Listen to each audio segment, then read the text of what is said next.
Tyrus slams Democratic relic James Carville for calling anyone who works with President Donald Trump the same as Nazi collaborators in this deranged rant. And Tyrus, like everyone else, is sick of these disgusting and pathetic labels the crazy left keeps trying to put on Trump supporters and wrecks James Carville for his vile rhetoric. Let's get in. Carville popped his little bald head out from dirt again to compare people who do business with the Trump administration to Nazi collaborators during World War II. Roll it, Nora. How disgraced must these companies that are sucking up to him, that are giving him tens of millions of dollars for access? Do you know these collaborators with the country is going to feel toward collaborators with this regime? Maybe you need to go in history and see what happened in August of 1944 after Paris was liberated. They didn't take very kindly to the collaborators. No. Oh. Carville looks like someone liberated him from a glass tank at Petco. Glad he's taking a break from hunting down Sigourney Weaver. But is he saying these people should be placed in pajamas, have their heads shaved, and march down Pennsylvania Avenue and spit on? I'm not saying that these people should be placed in pajamas and have their heads shaved, march down Pennsylvania Avenue, and spit on. I'm not saying that. But I'm saying that that did happen.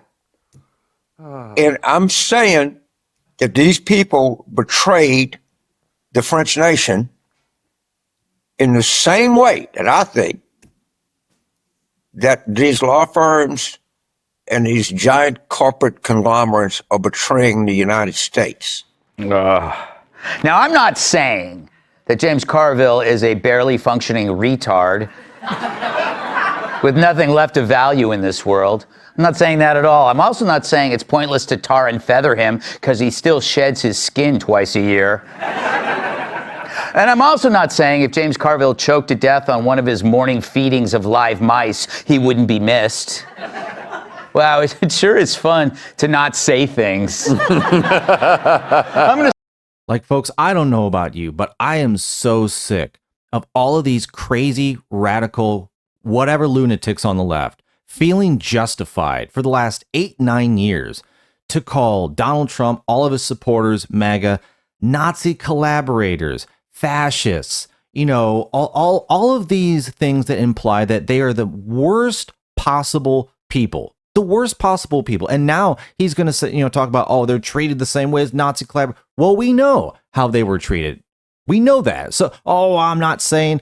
They've been saying this the entire time, either implying it outright or under the breath. And they keep trying to do it. And James Carville is an old relic. He needs to just be done with the political game.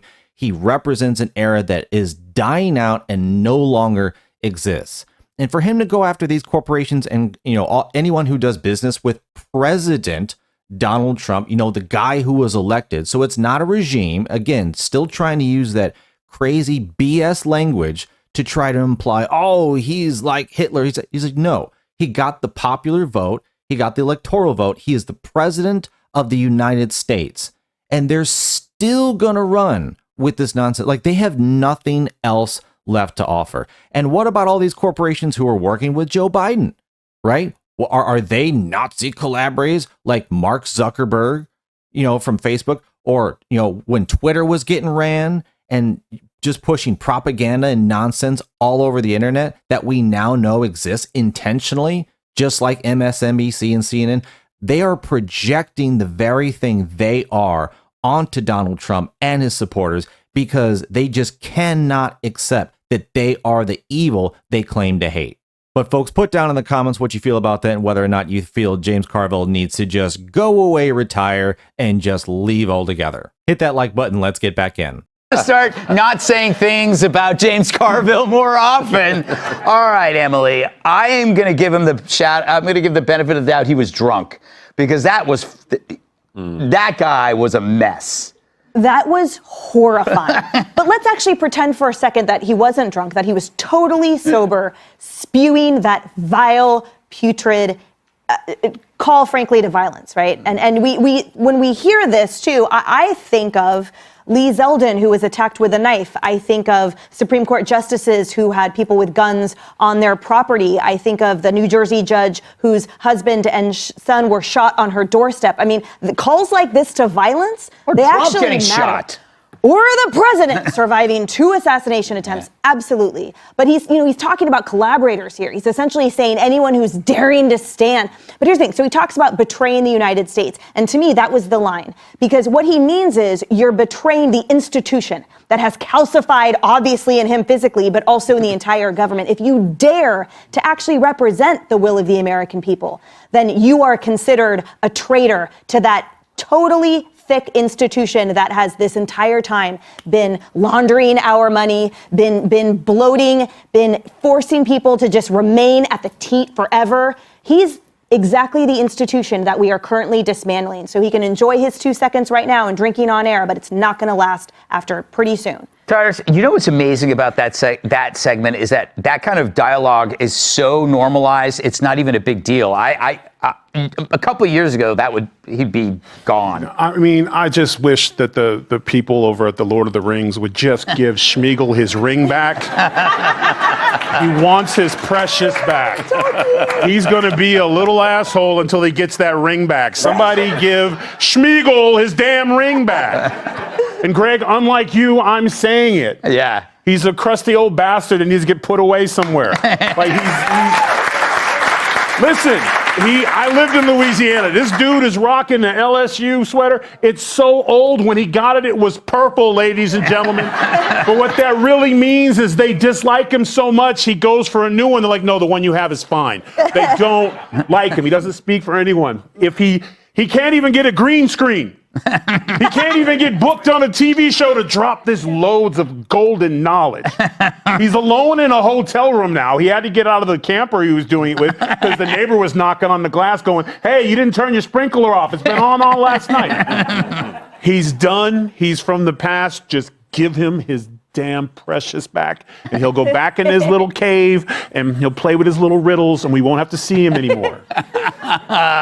Yeah, folks, if you go back 8 years, you can count all the different times you've had national incidences where there was some sort of Trump supporter somewhere who got attacked.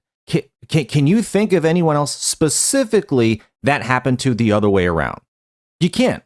There were no stories because it's not Donald Trump supporters who are attacking physically, in assassination attempts or, waiting for someone to get off their doorstep and just end them. No. The right is not attacking the left. The left has been attacking the right for almost a decade. And the calls to violence, basically like what James Carville was saying, it has to stop. But like Greg Gutfeld even mentioned, it's so normalized. It's like, yep, they're doing it again. Oh, yep, they're doing it again. The left has normalized calling for violence and attacking their political opposition, and they've made it a normal thing that people are used to, if not almost expect at this point. Like, just think of how sad that is in America going on right now. They've normalized it. It's not even a big deal. But when you see it, when you see these relics, these crustaceans like James Carville, these old establishment people who are just, basically riding on borrowed time, they think it's all okay. They think it's all okay. How dare you threaten the institution of America and the liberal order that we've, crafted over this last half century? How dare you do that? All the while, absolutely calling the will of the people who rightfully voted in Donald Trump, Nazi supporters, fascists, all this. They're projecting the evil that they are onto their own people because they don't actually serve or represent the American citizen. They don't. They just want to preach, talk down to you, tell you how to live, and if you dare step out of line, well, it's perfectly okay for us to just say you're the worst thing imaginable on the face of the earth, and we're just fine. Like, the left has the most entitled, self-indulgent, narcissistic mentality I've seen of any political group. But I'm with Tyrus. James Carville is a relic. He needs to go away. Just be gone and let this new generation actually have a chance, because people like him are not doing the American people any good at all. But folks, thanks for watching. Put down in the comments what you thought about what Tyrus had to say, slamming this old crustacean, James Carville, in this episode. Thanks again. Like and subscribe, and I will see you on the next one.